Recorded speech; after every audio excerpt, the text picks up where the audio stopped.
Assalamu alaikum. I am Dr. Akhtar working as chest and allergy specialist in different cities of Punjab. बहुत सारे लोग question करते हैं कि ये जो एलर्जी की वैक्सीन लगाई जाती है, इस्लामाबाद में एक सरकारी सेंटर है वैक्सीन के लिए और हमारे पास प्राइवेट सेंटर है इसकी वैक्सीन के लिए। तो क्वेश्चन ये होता है कि क्या ये एक मुश्किल इलाज है या नहीं। अब इसको दो हिस्सों में डिवाइड कर लेते हैं। ये जो एलर्जी की वैक्सीन होती है, ये 4 कैटेगरीज को बेसिकली कवर करती है। जिनको सांस की एलर्जी होती है उसको हम एलर्जिक एज़मा बोलते हैं, जिनको नाक की एलर्जी होती है उसको हम एलर्जिक राइनाइटिस बोलते हैं, जिनको आंखों की एलर्जी होती है उनको एलर्जिक कंजक्टिवाइटिस बोलते हैं और जिनको स्किन की एलर्जी होती है उसको एटोपिक डर्माटाइटिस बोलते हैं। अगर अलामतों की बात की जाए तो सांस की जो एलर्जी है उसमें पेशेंट क्या कंप्लेंट करता है कि मुझे खांसी होती है कभी कभी, मतलब जब डस्ट आती है, धुआं होता है, मट्टी होती है, मौसम की तब्दीली होती है तो मुझे खांसी के अटैक आते हैं। दरमियान में मैं ठीक हो जाता हूँ, जब फिर सीजन की तब्दीली आती है तो मुझे खांसी के अटैक आते हैं। या दूसरा सिनेरियो ये होता है, वो कहते हैं कि जब सीजन की तब्दीली होती है तो मुझे सांस लेने में मुश्किल होती है, मतलब मैं सांस अच्छी तरह नहीं ले पाता या ले पाती, तो सीटियों की आवाजें आती हैं। दरमियान में जब सीजन बेहतर हो जाता है तो मैं ठीक हो जाता हूँ। बहुत सारे ये कहेंगे जब मैं इस तरह की ठंडी खट्टी चीजें खाता हूँ तो मुझे मसला हो जाता है, यानी सांस लेने में मुझे रुकावट होती है, अदरवाइज मैं दरमियान में ठीक हो जाता हूँ। तो ये कैटेगरी है जिनको एलर्जी का मुश्किल इलाज हो सकता है या जिनको मुश्किल उनका एज़मा या वो ठीक हो सकते हैं या जिनको वैक्सीन मुश्किल बेनिफिट दे सकती है। अब इसके साथ दूसरी कैटेगरी है। अब बहुत सारे लोग क्या करते हैं कि शुरू के 5, 10, 15 साल, क्योंकि शुरू के 10, 15 साल या 5, 10 साल में अगर प्रॉपर आप वैक्सीन एलर्जी की करवा लें तो आमतौर पर जो बीमारी है वो कॉम्प्लिकेट नहीं होती और एलर्जिक एज़मा ठीक हो जाता है।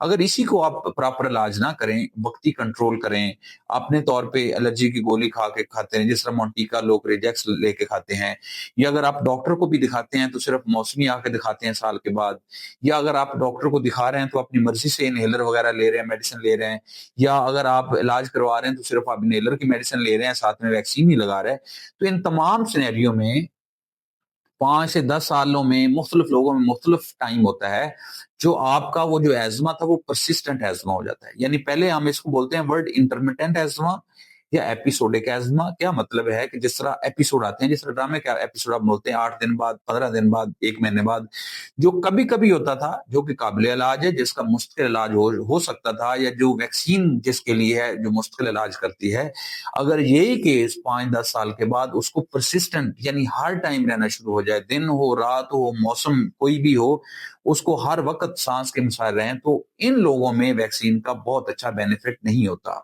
हाँ, इन लोगों में ये फायदा हो सकता है कि अगर वो बार-बार दवाइयाँ ले रहे हैं और उनको दवाइयाँ फायदा नहीं दे रही, तो उनमें ये फायदा हो सकता है कि उनकी शिद्दत कम हो जाती है। तो बेसिकली 2 सिनेरियो हो गए कि अगर किसी को एलर्जिक अस्थमा है, सांस का मसला है या एलर्जी की खांसी है और वो वक़्त के साथ आ रही है, जा रही है, इनमें तो मुश्किल बिल्कुल ज़िंदगी भर के लिए ठीक हो जाते हैं, कभी-कभार हल्का-फुल्का मौसम के साथ हो सकता है। दूसरी कैटेगरी वो है कि जिन्होंने प्रॉपर पहले वैक्सीन नहीं करवाई और वो प्रॉपर मेडिसिन से इलाज करते रहे हैं या इनहेलर से करते रहे हैं, लेकिन कभी-कभी करते रहे हैं। तो उनको एक लेवल पे ये परसिस्टेंट या मुश्किल सांस के मसाइल रहना शुरू हो जाते हैं। अब उनमें वैक्सीन मुश्किल इलाज नहीं होती, लेकिन ये इतना इलाज होती है कि उनकी शिद्दत को कमी कर सकती है अगर वो लगवा लें फॉर एग्जाम्पल, या लगवाना चाहें। या ये वो लोग हैं जिनको प्रॉपर मेडिसिन लेने के बावजूद फायदा नहीं हो रहा, तो उनमें ये हो सकता है कि उनकी शिद्दत कमी हो सकती है, लेकिन उनको सारी उम्र मेडिसिन यूज करनी पड़ेगी। तो ये दूसरी कैटेगरी है। अब ये सांस के मसाइल थे। अगर किसी को नाक की एलर्जी है, मतलब नाक से छींकें आती हैं, नाक बंद हो जाता है, गले में केरा जाता है, और ये भी मौसमी है, सीजनल है, मतलब हो गया उसके बाद ठीक हो गया, डस्ट से हो गया फिर ठीक हो गया, खाने पीने से हो गया ठीक हो गया, तो इन लोगों में भी जो एलर्जी की वैक्सीन है ये मुश्किल इलाज होती है और मुश्किल लोग ये ठीक हो जाते हैं, इस शर्त पे कि प्रॉपर इलाज करें। उसमें कुछ अर्सा हम मेडिसिन से इलाज करते हैं और उसके बाद जो वैक्सीन वो 3 साल का इलाज होता है, वो पूरा प्रोटोकॉल हम बता देते हैं। अगर यही लोग वक्ती कंट्रोल करें, रिजेक्स की, मोंटिका की गोली खाएं, कभी खा लें कभी छोड़ दें, और 5-10 साल के बाद अब वो क्या होता है कि वो जो सोजिश का प्रोसेस है वो आहिस्ता आहिस्ता कॉम्प्लिकेट होते होते उनको साइनसाइटिस हो जाता है। अब साइनोसाइटिस क्या चीज है? जो नाक है बेसिकली इसकी ओपनिंग है, साथ में हमारी साइंसेज होती हैं। अगर आप ह्यूमन खोपड़ी देखें तो यहाँ पे खाली जगह होती है, इधर इधर और इधर, ये इनको हम साइंसेज बोलते हैं, मैक्सिलरी, एथमोइडल और फ्रंटल साइंसेज। तो अब वो जो सोजिश का प्रोसेस है, इन्फ्लेमेशन का प्रोसेस है, वो बार बार पैदा होने के बाद रेशा पैदा करता है और वो रेशा इधर इकट्ठा हो जाता है, उसको हम साइनोसाइटिस कहते हैं।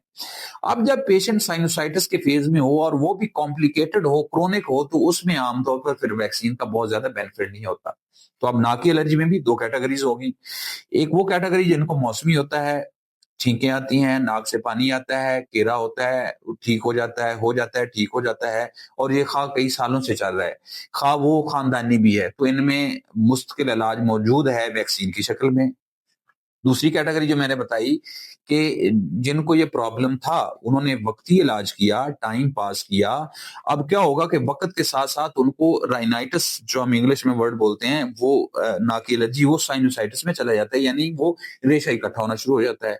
और अब उनकी जो सिम्टम है वो मुश्किल रहती हैं, वो दिन हो रात हो, मौसम की तब्दीली हो, उनको वो रेशा आता रहता है और उनका नाक बहता रहता है और ये नाक बंद रहता है, ये गिरा रहता है। इनमें आमतौर पर वो कमी हो जाती है फायदे की, यानी 50% लोगों में बेनिफिट फिर भी हो जाता है अगर वो प्रॉपर इलाज कर लें, 50 में बिल्कुल नहीं होता। तो ये दूसरी कैटेगरी होगी। तीसरी कैटेगरी है जिनको आंखों की एलर्जी होती है, यानी जैसे मौसम की तब्दीली होती है, या ये लोग बाहर जाते हैं, मोटरसाइकिल चलाते हैं, डस्ट में जाते हैं, तो उनको नाक के अंदर आंखों के अंदर खारिश होती है, आंखों से पानी बहना शुरू हो जाता है, या जो आंखों के अंदर जलन होती है।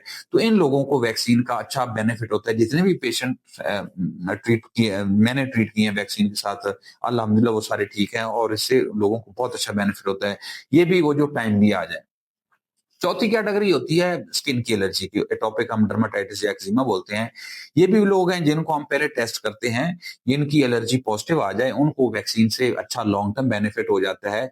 और जिन लोगों का जरा कॉम्प्लिकेट हो जाए, यानी बार बार खारिश करने से उनके बार बार इन्फेक्शन हो जाए और इन्फेक्शन की वजह से बार बार डर्माटाइटिस हो, तो इन लोगों में फिर ऐसा ऐसा जो है वो वैक्सीन का बेनिफिट कम हो जाता है। लेकिन अगर यही लोग जिनके जिस्म के ऊपर ज्यादा दाने नहीं है या ज्यादा ऊपर जख्म नहीं है और साफ सुथरी स्किन है, सिर्फ उनको जिसको हम बोलते हैं ना ड्राई कफ, वो ड्राई खारिश हो रही है, उन लोगों को जो है ना वो वैक्सीन का अच्छा मुस्तकिल बेनिफिट हो सकता है।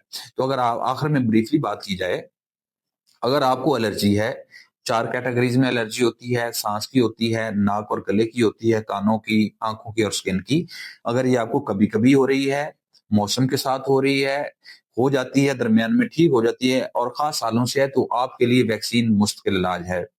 अगर ये चारों केस वक्त के साथ कॉम्प्लिकेट हो जाएं, अगर आप इसमें टाइम पास करते रहें और आपकी अलामतें हर वक्त रहना शुरू हो जाएं, तो इसको हम कॉम्प्लिकेटेड डिजीज कहते हैं। तो इसमें वैक्सीन का फायदा तो होता है लेकिन बहुत कम, यानी 50% आप समझिए कम हो जाता है, लेकिन फिर भी इनमें भी कुछ ना कुछ बेनिफिट हो जाता है। तो ये बेसिकली दो कैटेगरी थी जो मैंने आपको वैक्सीन के बारे में बात की। अगर आपको कोई और क्वेश्चन हो, मोस्ट वेलकम, नीचे कमेंट्स में लिखे, मैं इंशाल्लाह आपको रिप्लाई करूंगा। अल्लाह ताला आपको और आपके घर वालों का आमीन।